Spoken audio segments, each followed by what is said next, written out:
எஞ்சாத வாட்டாயன் அடியார்க்கும் அடியேன். எஞ்சாத அப்படின்னா ஒரு நிலையான திருப்பணியிலே எடுத்துக்கொண்ட காரியத்திலே வலுவாதவர் அப்படின்ற அர்த்தம். எஞ்சாத வாட்டாயன், எந்த சூழ்நிலையிலும் வறுமை வந்துற்ற போதும் தான் செய்து கொண்டிருக்கக்கூடிய திருப்பணியிலே இடையூறின்றி செய்யக்கூடியவர் என்பது பொருள். நாயனாருடைய இயற்பெயர் தாயனார் என்பதாகும். அதாவது தாய் கூட்டல் அன்னார், தாயனார். அன்னார்னா போன்றவர் அர்த்தம். தாய் அன்னார், தாயை போன்றவர். இறைவனிடத்திலே தாய் போல அன்பு காட்டியவர், உயிர்களினிடத்திலே தாய் போல அன்பு காட்டியவர், அடியார்களிடத்திலே தாய் போல அன்பு காட்டியவர். எனவே தாய் அன்னார், தாயனார் அப்படின்னு இவருக்கு பெயர்.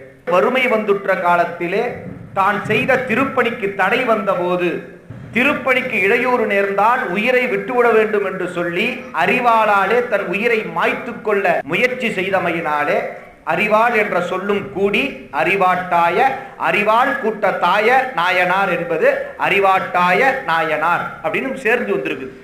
இவருடைய அவதாரத்தலம் கணமங்கலம் என்று சொல்லப்படும். இன்றைக்கு தேதியில இந்த தலம் கண்ணந்தங்குடி என்று அழைக்கப்படுகிறது. கணமங்கலம் என்பது கண்ணந்தங்குடி என்று அழைக்கப்படுகிறது.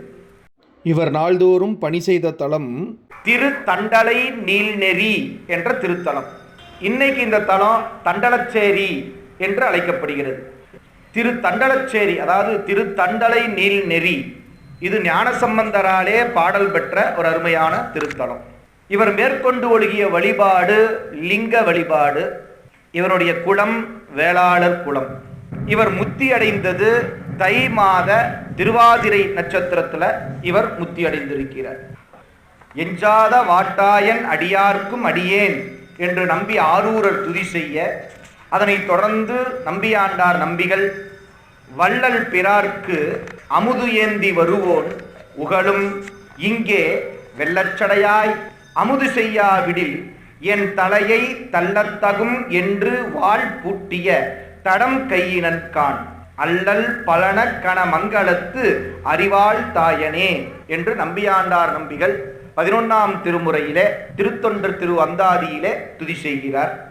சிவபெருமானுக்கு தினந்தோறும் தான் கொண்டு வருகின்ற அந்த திருவமுது ஒரு நாள் தடைபட்டு அந்த வயல்வெளியிலே சிந்திவிட, இந்த வயல்வெளியிலே சிந்திய இந்த அமுதை இறைவா நீங்கள் ஏற்றுக்கொள்ளவில்லை என்றால் இவ்விடத்திலேயே உயிர் விடுவேன் என்று சொல்ல இறைவன் நிலத்திலிருந்து வெளிப்பட்டு அமுதேற்றார் என்பது அந்த வரலாற்று சுருக்கம். இத்தகைய சிறப்புடைய அறிவாட்டாயர் திருவடிகளை வணங்கி நலம் பெறுவோம்.